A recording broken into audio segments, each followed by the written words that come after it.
A subsidiary of Malaysia Marine and Heavy Engineering Holdings has bagged a 1.4 billion ringgit contract to undertake the engineering, procurement, construction and installation of 5 wellhead platforms in the Malaysia-Thailand Joint Development Area. The unit received a letter of award dated February 2nd from Carigali-PTTEPI operating company. The scope of work includes EPCI of 5 wellhead platforms weighing an average of 2,000 metric tons and works on associated subsea pipelines and the telecommunications upgrade of the Joint Development Area Field Development Project. The MTJDA is an area of an overlapping continental shelf claimed by both Malaysia and Thailand, located offshore about 150 kilometers from Kota Bharu and 260 kilometers from Songkhla in the Gulf of Thailand. MHB said the 22-month contract is expected to contribute positively to earnings and net assets per share of the group from FY23 onwards. The group's MD and CEO Pandai Othman said the project was competitively tendered among a number of prominent regional players. He says the new developments signified the recovery of the oil and gas industry in the region after a period of slowdown due to the pandemic, and MHB is preparing by reactivating the East Yard in anticipation of upcoming demand. This is MHB's third major win after having won 2 projects within the last 1-year period, namely the Rosemary Marjoram from Shell and the Kasawari Carbon Capture and Storage Project from Petronas.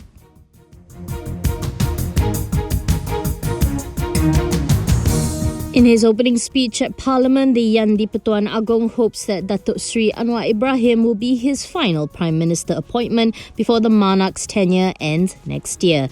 Sultan Abdullah said he was the only king in the nation's history that had reigned over 4 Prime Ministers and their respective administrations. The Agong believes that if the episode that led to the resignation of the 7th PM, namely Tun Dr. Mahathir Mohamad in 2020, had not occurred, the chain of political upheavals that continued until the 15th general election could have also been avoided. He added that more importantly, the political turmoil that has plagued the country for almost 4 years can be avoided if the nation's politicians are willing to set aside their differences and unite for the sole purpose of safeguarding the interests of the people and the country that they all love. Sultan Abdullah told the Dewan Rakyat that he will be relinquishing his position as the Agong on January 30th next year, and this was his final opening speech for the parliamentary session. The king also reiterated the importance of unity for Malaysia, which has acknowledged that the plurality and diversity that exist have been the main strength of the country over the past 66 years since independence. The ruler also welcomed the aim to transform Malaysia into a high-income nation through the empowerment of the role played by the private sector as well as micro, small and medium enterprises. To his end, His Majesty said the provision of infrastructure and access to digital services must continue to be enhanced in line with the National Entrepreneurship Policy 2030.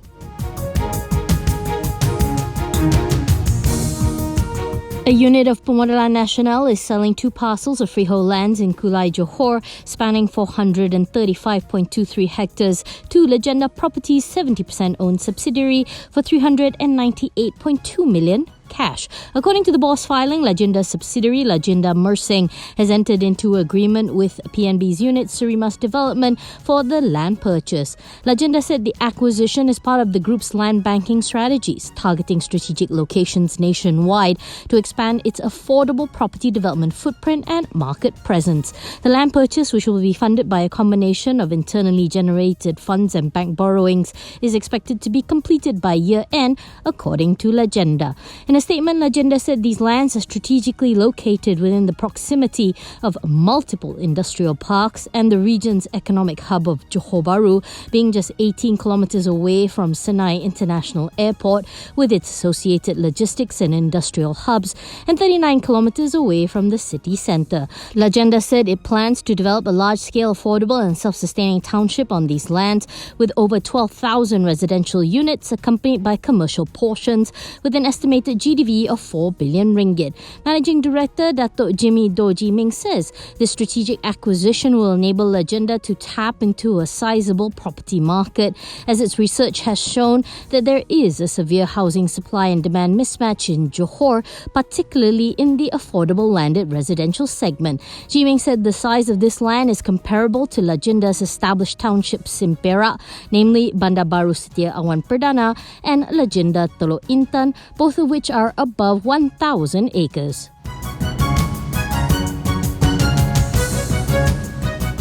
Shares in Iris Corp stumbled in active trade on Monday after the company said last Friday that it was disposing of 80% equity interest in wholly owned subsidiary Iris Information Technology Systems for 70 million ringgit cash. It was among Bursa Malaysia's most actively traded, ending Monday 14.8% down at 11.5 cent, with over 170 million shares changing hands. IITS is the developer of the 1.13 billion National Integrated Immigration System, or NIISC. The purchaser of the 80% stake in IITS is IT company Tastec Technologies, which is wholly owned by Tastec Malaysia. A check with the company's Commission of Malaysia showed that as of November 7th, 2022, Tastec was 70% owned by Syukur Ahmed, with the remaining 30% held by Raja Muhammad Badiuzzzaman Raja Chulan. Meanwhile, peer MIG Services also continued to be under pressure and was the top active counter, with its share price dropping to 60.5 cent, with over 271 million shares transacted. Last Friday, MIG bought back an additional 2 million shares in the company at 61 cent apiece and has so far in total spent 4.1 million for 6 million shares in its share buyback exercise. Both Iris and MIG shares were on active trade since news reports that the government intends to converge all immigration services and processes under NIISC by 2025.